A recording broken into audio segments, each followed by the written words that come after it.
Hola, soy Larry West. Hay belleza en el mundo donde vivimos, pero estoy aquí de pie pensando que justamente allá abajo, en Sedona, Arizona, hay mucho dolor porque hay pecado en las vidas de la gente. Ayer en la mañana, ahí en este pueblo que se ve ahí, me dijo que ella creía que se encontraba en un remolino con Satanás y no tenía esperanza. Sentía que era un abismo sin fondo. Con constancia le jalaba hacia abajo. Madre joven, 4 hijos, no tiene 25 años de edad.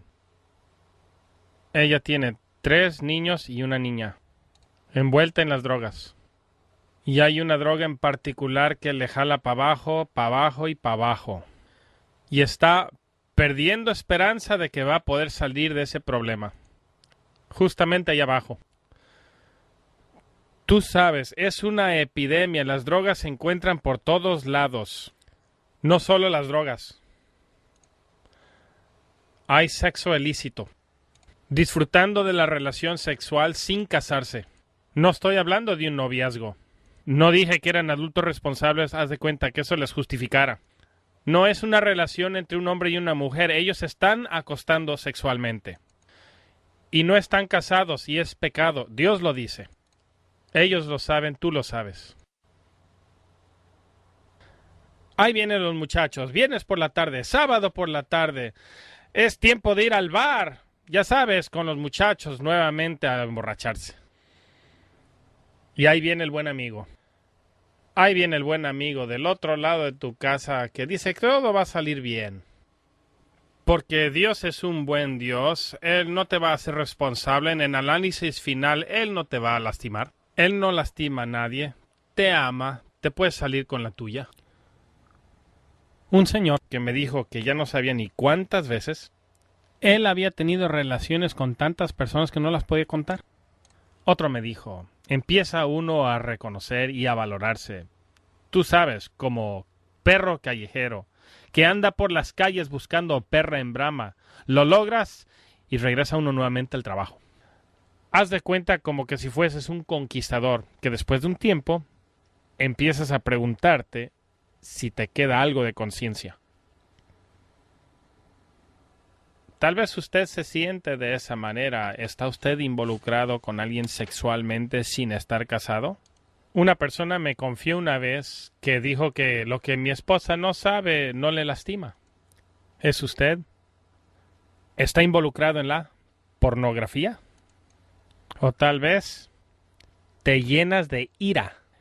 En el análisis final simplemente abusas de las personas pero te excusas a ti mismo.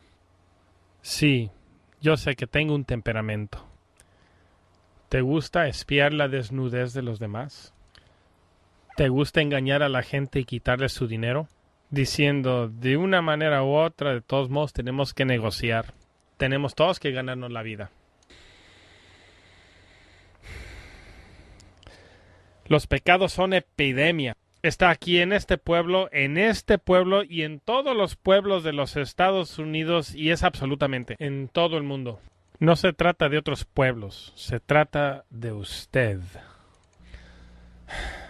Hay una pregunta que le quiero hacer. ¿Cómo van las cosas entre usted y Dios, la verdad? ¿Qué tal si el Señor viniera? ¿Sabría usted sin duda alguna si sería el cielo para siempre con Él?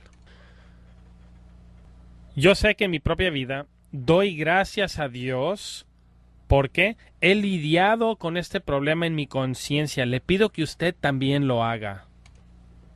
Una señora que confiaba en nosotros en ese pueblo y estudiaba con nosotros un par de horas nos dijo, no he decidido si voy a servirle a Dios o servirle al diablo, pero de perdida es honesta. Tú lo eres. ¿Tienes conciencia? Encontré la salvación y quisiera compartirla con usted. Permítame contarle. Mi historia se relaciona al Evangelio de Jesucristo. Es emocionante, tengo libertad y sé que me voy a ir al cielo. Pero mi historia se relaciona al Evangelio de Jesucristo. Permítame unos momentos. En 1 Juan 5:13 la Biblia nos dice que es posible nosotros saber que tenemos salvación. La Biblia dice que estas cosas fueron escritas a vosotros que creéis en el nombre del Hijo de Dios para que sepas que tienes vida eterna. ¿Cómo se podría saber sin duda? Bueno, deja confesar algo acerca de mi propia vida. Hubo un tiempo en mi vida, ¿sabe? Había confusión en mi vida. Veía todo tipo de iglesias llenos de gente maravillosa, todo mundo queriendo irse al cielo. Pero me pregunto, ¿qué en el mundo hay que creer? Porque todos enseñan cosas diferentes, a veces hasta cosas que son contrarias. Y pensé, ¿qué hay que creer? Solamente soy humano. Y quiero ir al cielo. Ahora, mis padres a mí me enseñaron lo que debo de creer conforme a su criterio. Porque se me enseñó así, ¿yo estoy en lo correcto y el resto del mundo equivocado? No. Entonces, ¿qué debo de creer? ¿Qué hacer? ¿Qué debo de hacer? ¿Puedes ver? Para ser salvo. Bueno, me puse a pensar. En otras circunstancias de la vida, tú sabes, hay situaciones de vida y muerte. Por ejemplo, que tu casa se empiece a quemar y sea medianoche. Y alguien te toca fuertemente en la ventana, gritándote, ¡sal de la casa! ¡Se está quemando la casa! Tú sabes, no se necesita intérprete. No invitarías tus amigos. Me ha llegado un informe por la ventana. Me pregunto qué significa. Aquí sentados, ¿cuál es su interpretación? ¿Qué significa? ¿Qué les dice a ustedes? Eso no lo harían. En eso sí hay claridad. En eso no hay duda. Sí se entiende. Sí hay que actuar. Simplemente levantarse, sacar a tu familia. Pensando, la Biblia habla de que hay un cielo y que hay un lugar también de eterna perdición, tú sabes. Y yo creo que esa es la palabra de Dios, ¿tú no? Y pensé, seguramente, Dios tiene frases de vida y muerte. Tú sabes cómo. Sal de la casa, se está quemando la casa. ¿Acaso Dios tiene frases aquí donde Dios dice algo así, tal vez? Cree esto y vivirás, haz eso y morirás. Él lo tiene. Tú sabes, en Juan capítulo 8 y versículo 24, he ahí en esta siguiente página del Nuevo Testamento, como mi historia se relaciona al Evangelio, hemos compuesto este Nuevo Testamento que subrayamos, encadena los versos expuestos, sigue siendo la palabra, pero ahí en Juan 8:24 nos dice de un verso de vida o muerte Jesús hablando, y nos dice, si tú no crees que yo soy, morirás en tus pecados. Bueno, sé lo que significa. Que yo tengo que creer que Jesús es justamente quien Él dice que es, o si no, morir en mis pecados. En mis pecados. Bueno, entonces, mi siguiente pregunta es, ¿quién eres, Jesús? En la lectura esa es la pregunta de ellos, ¿quién eres? Vamos a explorar. En Mateo 16, del 13 y en adelante, encontré que Jesucristo estaba en la costa de Cesarea de Filipo y hablaba con sus discípulos un día. Y les preguntó a ellos, ¿quién dicen los hombres que es el Hijo del Hombre? Y le dieron varias respuestas diciendo, Jesús, algunos dicen que eres Juan Bautista, Elías, Jeremías o uno de los profetas. Está bien, ¿quién dicen ustedes que es el Hijo del Hombre? Pedro, hablando, dijo, tú eres el Cristo, el Hijo del Dios viviente. Jesús dijo, bendito eres Simón Barjona, porque carne ni sangre no te lo ha revelado, sino mi Padre que está en los cielos. En otras palabras, Jesús le dice, estás en lo cierto. Soy el hijo de aquel que está en el cielo. ¿Quién es ese? Es Dios. Entonces Jesús clama ser el Hijo de Dios. Entonces me puse a pensar, ¿qué significa creer que Jesucristo es el Hijo del Hombre? En la lectura, y ahí en Juan 1, versículo 1, donde la Biblia dice, en el principio era el Verbo, y el Verbo era con Dios, y el Verbo era Dios. Y el verso 14 interpreta el verso 1. Y dice, el Verbo se hizo carne y habitó entre nosotros, lleno de gracia y de verdad como Hijo unigénito. Hijo unigénito. Bueno, pensé en Juan 3:16, porque de tal manera amó Dios al mundo que dio a su Hijo unigénito. Bueno, ahora, el unigénito del Padre tiene que ser Jesús. Entonces Jesús, como el Verbo, era con Dios y era Dios. Así, el unigénito se hizo carne, es Jesús. Pero Él, como Dios, era en el principio. Pero cuando se hizo carne, ¿dejó su identidad en el cielo como Dios y se hizo solamente ser humano? Como un vecino mío me dijo, yo creo que Jesús es un buen hombre moral, pero decir que Él es el Hijo de Dios, no sé. Bueno, Él aquí está clamando ser el Hijo de Dios, y como Hijo de Dios también está clamando ser Dios. ¿Cómo puede Él ser el Hijo de Dios y Dios al mismo tiempo? Entonces alguien me lo señaló, se me olvida quién fue. Todo lo que Jesús está diciendo es que Él es igual que sus padres, como usted y yo somos igual que nuestros padres. ¿Qué tal si yo le dijera que mis padres son caballos? ¿Me creerías? Cuidado, aquí, esa es una pregunta muy profunda, pero asumes que mis padres son humanos. ¿Por qué? Va, así es, ¿cierto? De hecho, la madre de Jesús era humana, le hace a Él ser humano. Pero su padre no es humano, su padre es Dios. ¿Qué eso le hace ser? Le hace Dios. Como el Hijo de Dios, entonces Jesús es Dios en la carne ahora. La pregunta entonces viene, ¿cuando se hizo ser humano dejó su identidad de Dios en el cielo? Y encontré otro verso ahí en Colosenses 2 y versículo 9, la Biblia dice, en quien habita corporalmente toda la plenitud de la deidad. Corporalmente, cuerpo, físico, humano. Entonces Jesús es 100% humano porque su madre es humana, pero también es 100% Dios. Es porque su Padre es Dios. Él es el Dios hombre. ¿Será importante?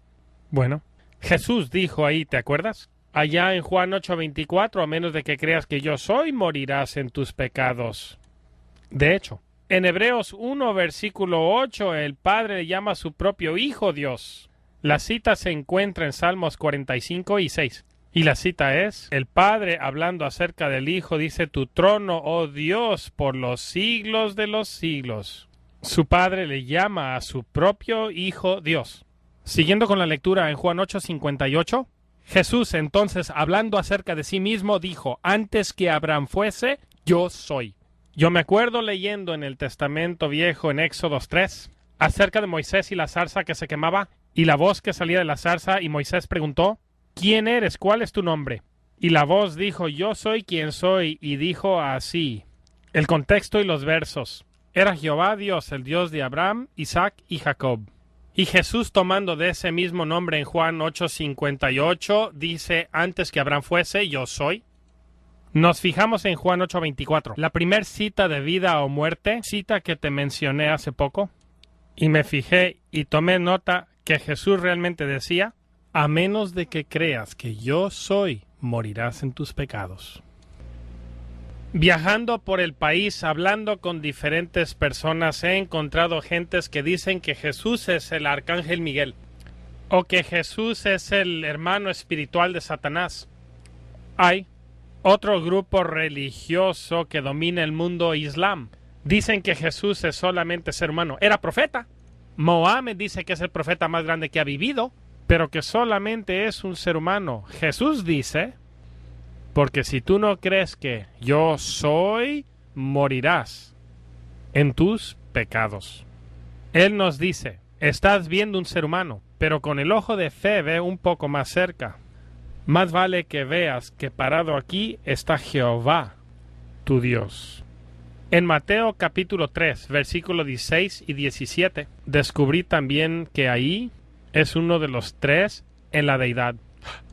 Juan acaba de bautizar a Jesús y en la misma escena el Espíritu Santo desciende y luego, número 3, una voz habla de los cielos, este es mi Hijo amado, en quien estoy complacido. Puedes ver en esta misma escena, está Jesús, el Espíritu Santo y el Padre también. Pero Jesús es uno de ellos. Es 100% Dios. Y si tú no lo crees, morirás en tus pecados. Bueno, seguí leyendo. Quiero conocer más a Jesús. Ahí en la Biblia, en 1 Timoteo 2:5, la Biblia dice que solamente hay un Dios y un mediador entre los hombres y Dios, Jesucristo hombre, quien él mismo es hombre, Cristo Jesús.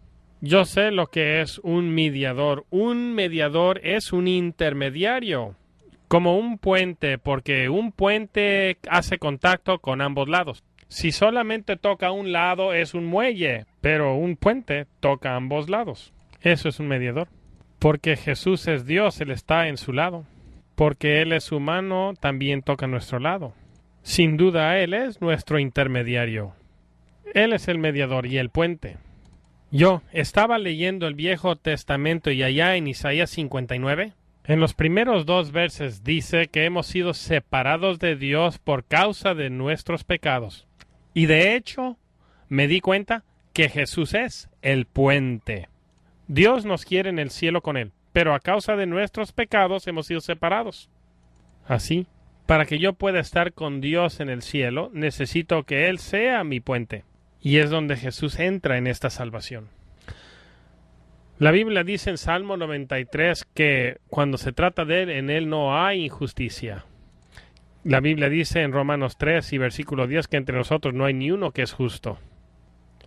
Bueno, en Él no hay injusticia. En lectura del Viejo Testamento, ahí encontré Habacuc 1 y versículo 13, la Biblia dice que Dios ni siquiera puede ver el agravio, porque en Él no hay ni una injusticia. Y si yo soy injusto, Él no me puede ver a mí. Esta es la dificultad. Él me quiere en el cielo con Él, pero no me puede ver. Entonces, ¿qué tiene que hacer Él para salvarme? Mira, aquí vienen las buenas nuevas. Leyendo la carta de Pablo a los Romanos, y en Romanos 1, versículo 16, porque no me avergüenzo del Evangelio, porque es poder de Dios para salvación. ¿Sabes? Ahí está la palabra salvación. Un informe de vida o muerte. Cada vez que tengas un verso que tiene palabras de salvo, perdido, vida, muerte, cielo, infierno, esos son tus versículos de salvación. Entonces esto tiene palabra de salvación. ¿El Evangelio es el poder de Dios para mi salvación? Entonces pensé, ¿qué es Evangelio? El Evangelio es el poder de Dios para salvarme. ¿Qué es? Oh, empecé a explorar. Y de hecho descubrí que la Biblia se interpreta así sola. En muchos lugares la Biblia describe el Evangelio, pero encontré uno de los lugares más claros. En 1 Corintios capítulo 15, versículos del 1 al 4, donde la Biblia dice, Pablo hablando ahí, además, hermanos, os declaro el Evangelio. Versículo 2, por el cual sois salvos. Ahí está esa palabra salvo otra vez. Ahí nos dice, os declaro el Evangelio. ¿Qué es, Pablo? Versículo 3 y 4. Que Cristo murió por nosotros conforme a las Escrituras, que fue sepultado y que resucitó al tercer día conforme a las Escrituras. Así que el Evangelio que nos salvas consiste, este hombre Dios, este Jesús, muerte, sepultura y resurrección. Bueno, de hecho, lo escuché anteriormente, pero me puse a pensar, ¿cómo realmente esos eventos me ayudan en mi necesidad de la salvación? Pero continuando el estudio, pero he tenido ayuda de parte de otros que también me han enseñado. Pero de hecho, si lo lees en la Biblia, se entiende. Vamos a diseminarlo. ¿Por qué Jesús murió en la cruz? Bueno, nos hemos dado cuenta que tenemos un problema de pecado que nos separa de Dios. Y de hecho encontré en las Escrituras, 1 de Juan 3, versículo 4, la Escritura dice, el pecado es quebrar la ley de Dios. ¿La ley de Dios? Sí, su ley de rectitud. Dios tiene una ley que es recta ante sí mismo. ¿Ves? Como un bebé nunca había hecho nada malo, así que yo estaba con Dios donde Él existe.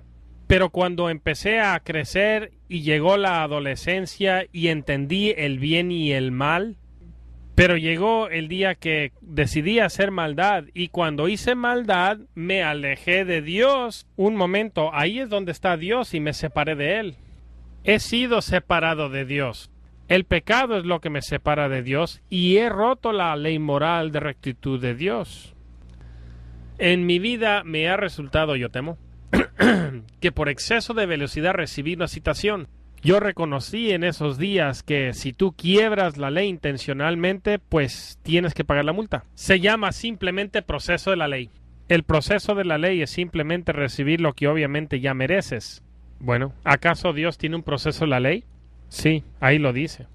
En Romanos 6:23 la Biblia dice que la paga del pecado es muerte. Ese es el proceso de la ley de Dios. Pensé, ¿muerte? Pues Dios es la fuente de la vida. Si me alejo yo de Dios cuando yo hago el pecado, Me he separado de Dios, me separo de la vida. Bueno, la paga del pecado es muerte. Pero, ¿sabes?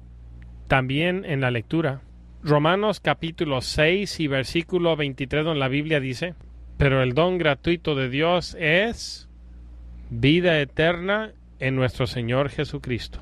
En otras palabras, Dios dice, quiero que no pagues esa pena. Yo la pagaré por usted. Entonces, ¿qué realmente le costará a Dios pagarlo? Bueno, ¿cuál es el proceso de la ley? La paga del pecado es muerte. El humano peca, el humano muere. Así que Dios tuvo que convertirse en humano y morir esa muerte humana para poder pagar mi pecado humano. Esa es la razón por la cual Jesús es ambos Dios y humano. Él es el Dios humano. Dios se hizo humano y murió la muerte humana para pagar mis pecados humanos. ¿Qué sacrificio? ¿Qué tipo de amor tiene realmente por mí, por usted y por mí para hacer eso?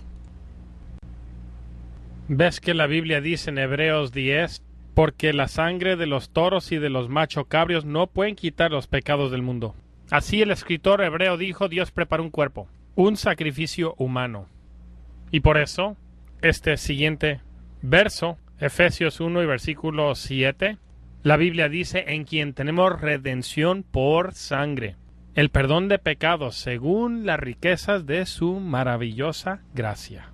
Somos salvos por fe a través de la gracia, dice Pablo.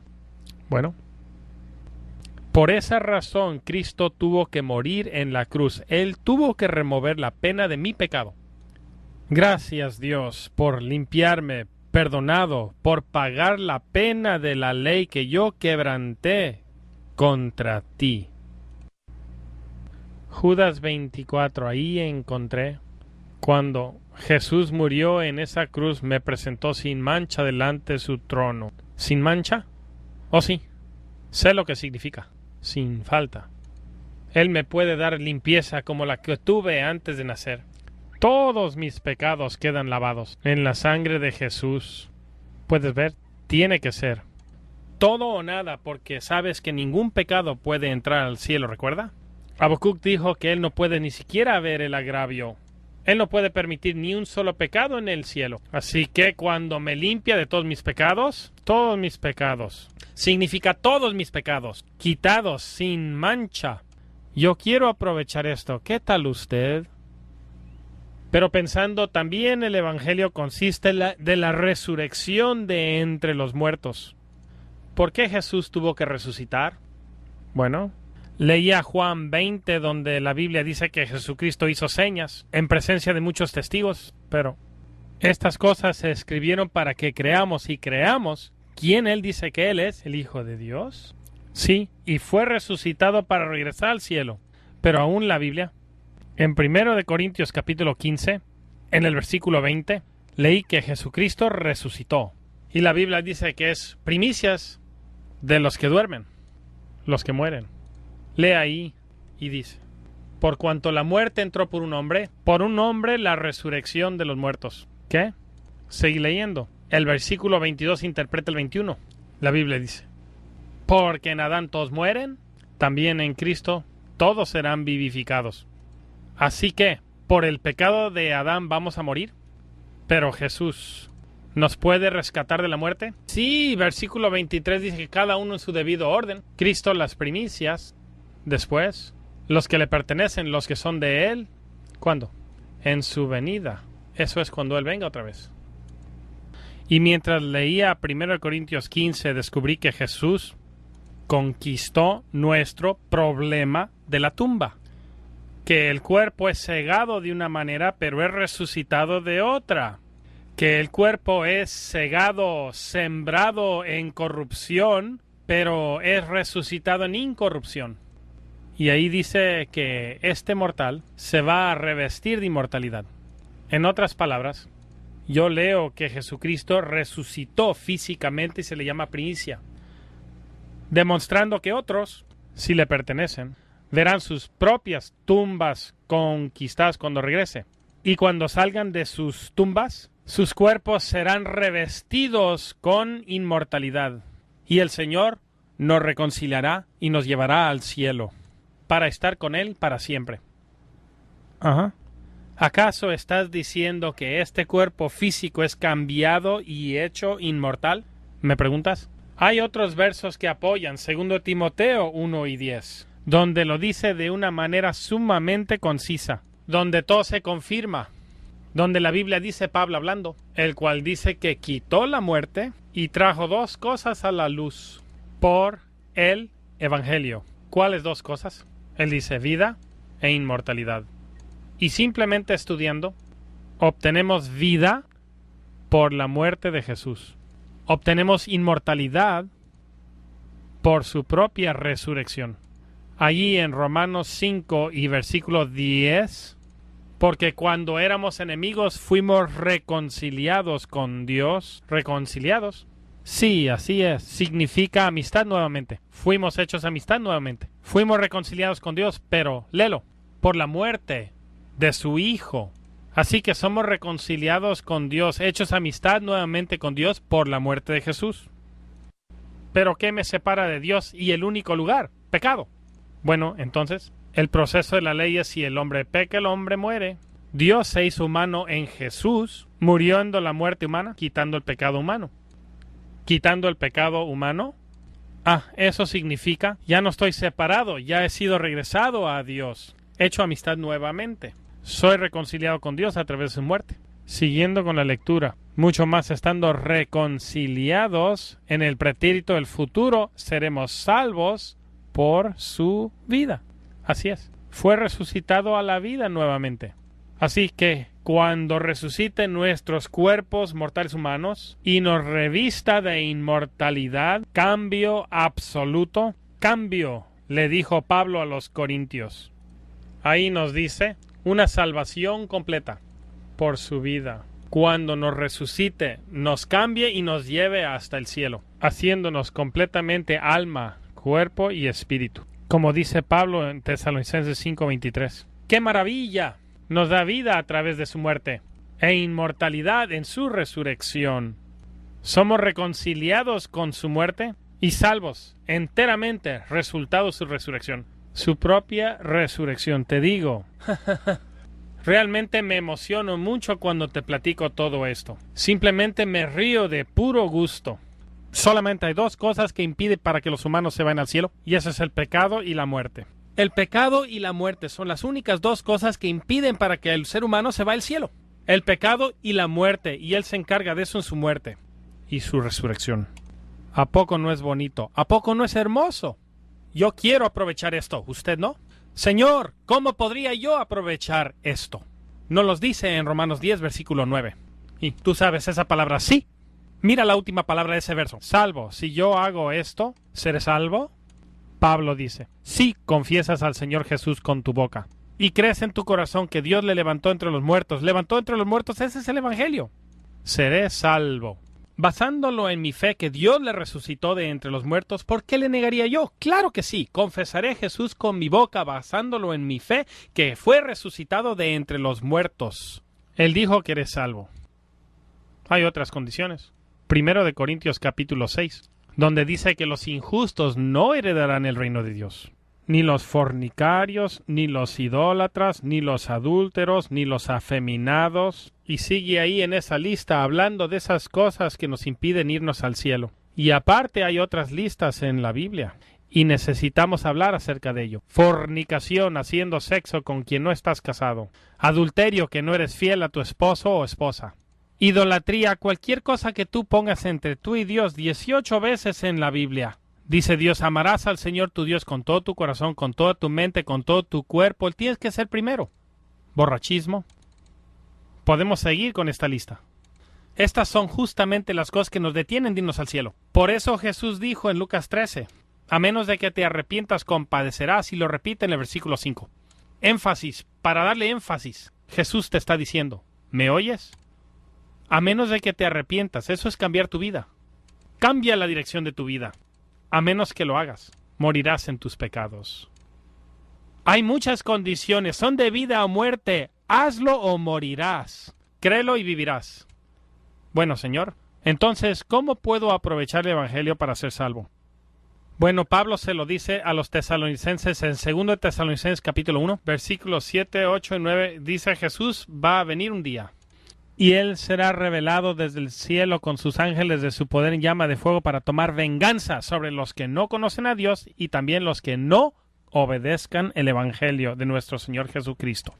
Mira el verso 9, los cuales sufrirán pena de eterna destrucción, separados de la presencia del Señor, la gloria de su poder. Y me puse a reflejar, tú sabes, si quiero escapar la venganza y la pena de eterna destrucción, eso dice que tengo que conocer a Dios y tengo que obedecer el Evangelio de nuestro Señor Jesucristo. Ahora, ¿cómo puedo yo obedecer el Evangelio? No es lógico. Hasta que leyendo la Biblia y la Biblia me doy cuenta que se interpreta una y otra y otra y otra vez. Ahí en Romanos 6, la Biblia dice: ¿qué no sabéis que todos los que habéis sido bautizados? Hablando en agua. Pero ahí dice: ¿qué no sabes? Que todos los que habéis sido bautizados en su muerte. ¿Su muerte? Ahora yo entiendo, ahora lo puedo comprender. ¿Su muerte? Así entramos en su muerte. ¿Pero por qué el Señor quiere que entremos en su muerte? Bueno, ahí fue derramada la sangre por el perdón de mis pecados, ¿cierto? Así es, dentro del agua, dentro de la muerte, dentro de la sangre que me perdona de mis pecados. ¿Podría yo acaso tomar poquita agua, tú sabes, como algunas iglesias hacen, derramarla sobre mi cabeza una crucecita mojada? Pero en la lectura, fuimos sepultados juntamente con Él para muerte por el bautismo. Pero esto es poquita agua. Vamos a tener que encontrar una gran cantidad porque sé lo que es sepultura. Tiene que ser bajo agua porque fuimos sepultados juntamente con Él a través del bautismo. Así que como Cristo fue resucitado de entre los muertos por la gloria del Padre, así también nosotros caminamos en nueva vida. ¡Wow! ¡Wow! ¡Wow! ¡Wow! ¡Wow! Ahora encontré cómo obedecer el Evangelio. Y me acuerdo donde leí que tengo que obedecer el Evangelio o es venganza o destrucción eterna. Así que soy bautizado en el Evangelio que salva. Ahí es donde puedo apropiar el Evangelio en mi vida. En bautismo. Ahí en Galatas capítulo 3, 26 y 27. Donde el apóstol Pablo se lo dice a los que ya lo han hecho. Todos son hijos de Dios por la fe en Cristo Jesús. Él es el Salvador. Ahora, ¿dónde son ellos hijos de Dios? El siguiente verso. Él dice: porque todos los que habéis sido bautizados en Cristo, de Cristo estar revestidos. Bueno, de acuerdo, eso sí tiene sentido. ¿Puedes ver? Si soy bautizado dentro de la muerte de Cristo, dentro del agua, dentro de la muerte, dentro de la sangre, y la sangre me lava mis pecados, el pecado es lo que me separaba, y si me quita el pecado, ahora puedo estar en su presencia. El pecado es lo que me separaba de Dios, y si ya no hay pecado, no me separa. Me revisto de Cristo, y entonces me convierto en cristiano, no antes, pero precisamente en el acto de obediencia. Al obedecer el Evangelio en el bautismo en el agua, somos levantados para caminar en vida nueva. Claro que sí, porque estoy en Cristo. Caminamos en Cristo. Después, descubrí en Efesios 1 que la iglesia es su cuerpo, Él es la cabeza. Y solamente hay un cuerpo, Efesios 4. Si estoy en Cristo, estoy en el cuerpo. Estoy en el cuerpo de todos los que han hecho lo mismo. ¿No se te hace lógico? Yo quería hacerlo, pero pensé, sabes, si lo hago, va a haber dificultades. Y ahí en la lectura, Juan 15:20 dice que Él sufrió persecución, y si Él la sufrió, nosotros también vamos a sufrir. Y me puse a reflexionar. Me pregunté de dónde viene esa persecución. En Lucas capítulo 14. Nuestra familia. Donde Jesús dijo: no vine a traer paz sino la espada. Padre en contra del hijo, madre en contra de la hija, la persecución de la familia. Reconociendo.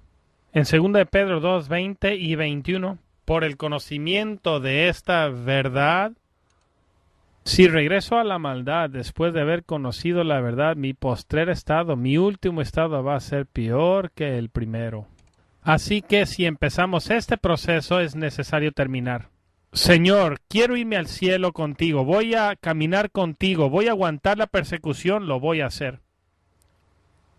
Tú sabes siempre en el libro de los Hechos que alguien es bautizado, siempre, sin excepción, es inmediato. ¿Qué es esto que nosotros hacemos hoy en día en tantos lugares alrededor del mundo donde esperamos una semana, 2 semanas al mes, un evento especial una vez al año? Siempre en la Biblia es inmediato, inmediato. ¿Por qué? Porque no puede ser salvo fuera de la sangre de Cristo.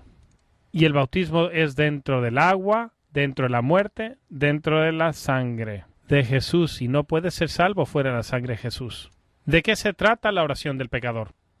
Ni siquiera se encuentra en la Biblia. Lo que se encuentra en la Biblia es, como he descubierto aquí, tienes que obedecer el Evangelio. ¿Qué es el Evangelio? La muerte, sepultura y resurrección. ¿Cómo obedecemos el Evangelio? ¿Cómo tomamos parte en el Evangelio? Siendo bautizados en su muerte, sepultados juntamente con Él para muerte. Así como Cristo resucitó de entre los muertos por la gloria del Padre. Así es como, cuando nosotros caminamos en vida nueva. Hey, tenemos que ir al agua profunda para ser sepultados. Te quisiera preguntar, lee este verso.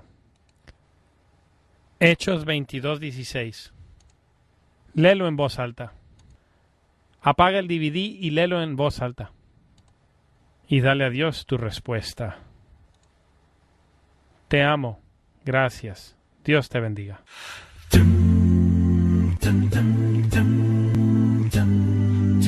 Por todo el mundo nos debemos de ir, no estar tranquilos hasta todos oír. Hay un mensaje que todos deben de saber. Deben saber. Muchos rechazan de hablar sobre él.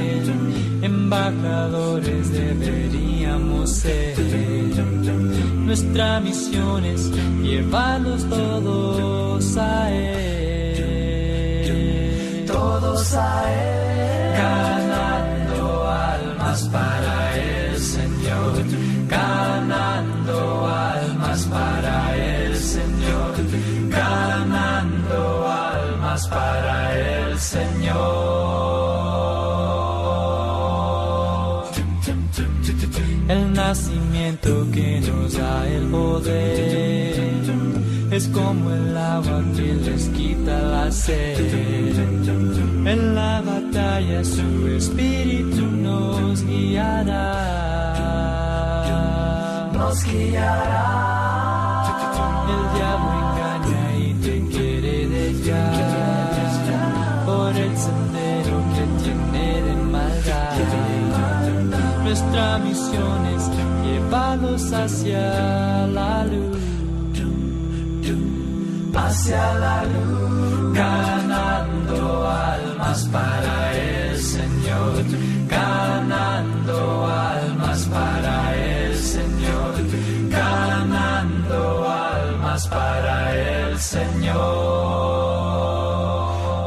¿Cómo podemos estar tranquilos mientras muchos morirán? Mientras muchos morirán. Sigue creciendo las almas que nunca sabrán. Nunca sabrán. Hay que hacerlo aprovechando del tiempo que nos da. La noche viene cuando nadie puede trabajar. Por todo el mundo nos debemos de ir, no estar tranquilos hasta todos oír. Hay un mensaje que todos deben de saber. Deben saber. Muchos rechazan de hablar sobre él. Embajadores deberíamos ser. Y la misión es llevarlos todos ganándolos a Él, ganando almas para el Señor, ganando almas para el Señor, ganando almas para el Señor.